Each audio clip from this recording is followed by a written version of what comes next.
What is the upstairs, guys? Scammer GX back. I'm here playing some NHL 17 on the PS4. It's been a long time since I've done any videos, so I'm just gonna start with something pretty simple and just play some Chow. You know, it's like pretty much guaranteed my favorite video game probably because it's the one I played the most. But I definitely like playing a lot of franchise mode, and as I've played a lot of franchise mode in this game in particular, I find the fucking Edmonton Oilers suck in this fucking game. They got Connor McJesus on this team, they got a whole bunch of other guys, and I just see them shit the bed every single season. They almost always end up in the bottom 5 or something, even with Connor McJesus on their team. I'm sick of seeing it. I'm going in there, I'm gonna fucking rip this team apart, trading everybody. McJesus probably stays. But I've gone in and done like my own kind of custom rosters. I've done like what I thought the players overall should be, and like I boosted Crosby and stuff, and made some of the youngsters more up to date, like the Columbus Blue Jackets defenseman. He got a big boost and whatnot. But the Edmonton Oilers, they need some work, so we're gonna go in there. My name is AJ. RJ. TJ. AJ, RJ, TJ coming in as the new GM as the Edmonton Oilers. I'm not going to be Leafs, that's my favorite team, but I've done the Maple Leafs a billion times. I've never actually done the Edmonton Oilers in this game, so I'm actually pretty excited to take them on, because how the fuck is my top player Milan Lukic? Are you kidding me, Fish? And second is McDavid? Oh, that might be true, because he's only like 86 or something else. Alright. So we're going in there, Edmonton Oilers. The Oilers, if you don't know much about hockey, just a quick history lesson here about the Edmonton Oilers. They had the greatest player of all time, like pretty much all of them from the 70s all played on the Edmonton Oilers in the 70s. They had Mark Messier, Wayne Gretzky, best players right there. They won 4 cups. They were a dynasty, best team ever. And then ever since then, they've never won a cup ever since then. So, and in recent years, well, not even recent years, let's just say like the last 10 years, Edmonton as a real team in real life have struggled super duper badly. And I'm trying to fucking find, if I can find, I had the draft picks and whatnot all set out here, but now I can't find them. But anyway, they had 3 first overall picks, I believe, and 3 years in a row, which I believe has never happened before. This is just stupid fucking fancy draft I'm not gonna do. Waivers, yeah, GM firing off, because sometimes they fire me, and that's really unpleasant, because that just sucks. So, oh god, yeah. Alright, so these settings, I usually play with injuries off, because injuries are just really fucking annoying. Fancy draft, I think I'll do one at some point. I haven't done one yet, but it'll be fun to do. Salary cap will be down. Trade difficulty, we're just going to do medium, because I'm not really doing like a super. Except relocation. If I feel like doing a relocation, I probably won't in this one, but we're just going to keep that off. Okay, advance with that. Okay, no. Okay, just going to go back really quick. Okay, let's just start. Keep salary cap on, yes please. I'm not pussy, I play with salary cap. Ow! Alright, so basically I played a ton of GM mode, and I know pretty well how to make a good team. It basically always comes down to offensive awareness. So if you just build your team around offensive awareness, you'll be fine, but offensive awareness is pretty much the best stat to build around on your team, because you can have a player with like all 99s in the shot and passing and stuff, if their offensive awareness is like 79, you're not going to get your points, which is really stupid. But oh wow, that's how she goes. We're back to the Edmonton Oilers as a franchise, year by round. So in 2010, I believe that's when they drafted Jordan Eberle. And yeah. So Jordan Eberle was taken 22nd, I think. This list is very long. There's many draft picks here. But they drafted Connor McJesus, not even last year, and they're still terrible. They're getting there now. They're on their way maybe to being something decent. But anyway, yeah. So they draft it's Taylor Hall in 2010, number 1 overall. That was the beginning of freaking the so-called rebuild for Edmonton that lasted almost half a freaking decade. So they select Taylor Hall in 2010 first overall, and then they select Ryan Nugent-Hopkins 2011 first overall. Let me go to 2012. Take a guess. First overall. And then, we got a little bit more success here. In 2013, they went all the way to 7th worst, and they drafted Darnell Nurse, and then they got even worse, somehow dropped to 3rd overall worst team in the NHL, and then they drafted Leon Draisaitl. He's pretty unreal. And then they did even fucking worse, and they freaking get Connor McDavid. First overall. Probably should have been a Leaf, but whatever. They got Austin Matthews, and then they got another beauty in Jesse Puljujarvi, 4th overall.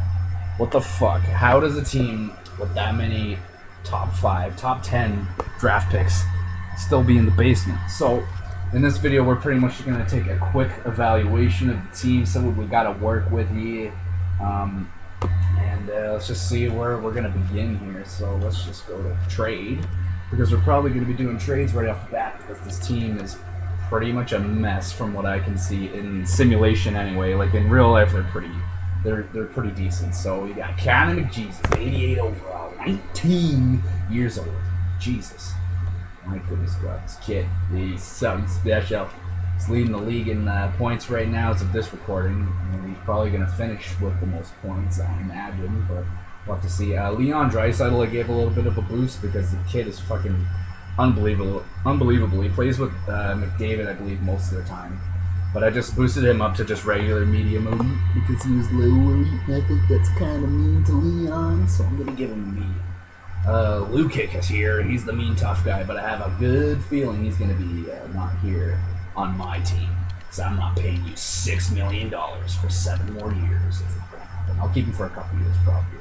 Got Nugent Hopkins. I kind of left him at the low elite because he really hasn't shown much flash of a first overall pick. So I'm just left him alone. He usually gets pretty decent because he's got pretty decent offensive awareness, as you can see at 89.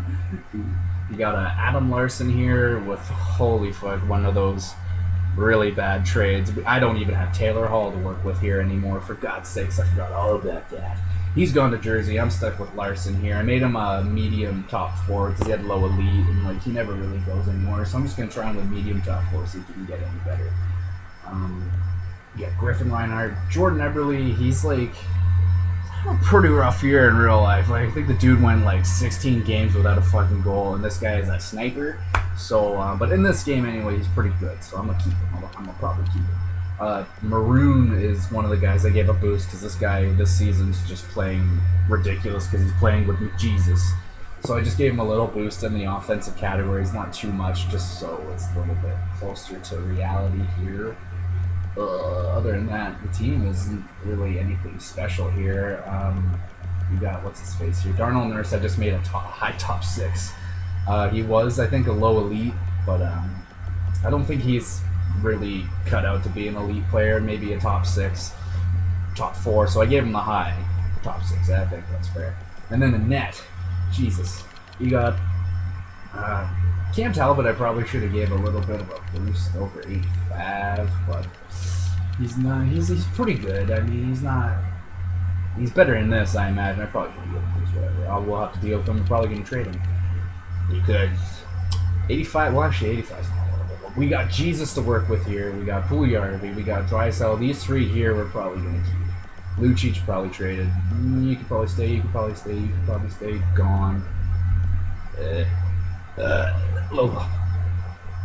I'll think about you. You could probably stay. You could probably stay. And everyone else is pretty much going to be gone. There's Lindback. Draft picks. How are we doing here? Yeah. We got only 1 first. We got a second. We got some things to work with here. That's pretty key. Okay. So in this draft, I went in and edited some of the higher end prospects that are supposed to be going in this season. So that Hishe kid I've made quite a lot better than what he is in this game. So he's probably he usually goes first overall now over Patrick, which well, as far as it goes right now, Patrick is overall. He's probably going to go first overall, and then Hishay second. Could go. I don't really know. Draft shit changes all the time. It really just goes right up until draft day, then you don't really know unless it's McDavid. And they're like, yeah, he's been the first overall pick since he was born, so he's going first. And he did. He fucking ended it on Edmonton. How disappointing. Alright, so the first thing we should probably do is figure out what kind of team we're going to be this year. And I'm imagining I'm going to try and do bad because, whoa, fuck that. I don't want to help. Get the hell out of here. We have like a pretty solid team here. It's not horrible, you know. We could use like he's not very important. The only thing that really bugs me is the defense. Like there's really nothing to write home about here. Like we got a pretty weak bottom six here, but Nurse is pretty okay. He's got that potential.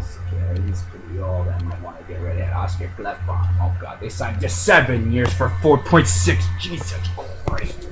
I don't know about that. I'll keep him maybe for a little bit. Adam Larson could probably stick. Chris Russell. God, he almost became a Leaf.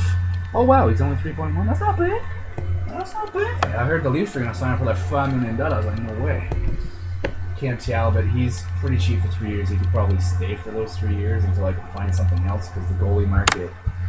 Because Pittsburgh always wants to trade Matt Murray. I always end up getting Matt Murray, and he's a. He's not great. But by the looks of it, I usually like to do bad the first year if I can because there's so many lovely little prospects in that first year that I'd like to pick up.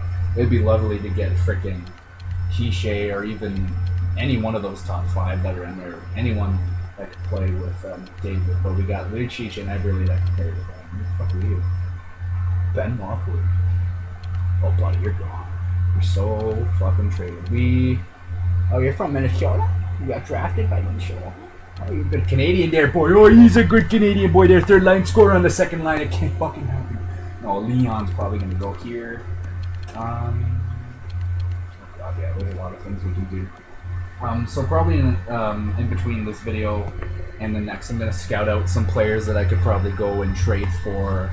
And then I will probably just go ahead and start demolishing this team because I think we're going to start with a mini rebuild with this team here because I don't know, it's just like on paper they look pretty good, you know. This isn't a bad start here, but for some reason this team simulates like shit, and I have a feeling it has something to do with this defensive core that's pretty sharp and this goalie who's just average.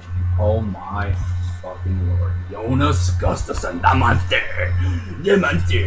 He was probably one of the worst things that's ever come through Toronto. And then he goes out and is like been a decent backup goalie. Like he was decent in Detroit, but atrocious. Look at this guy. He looks like a meth addict.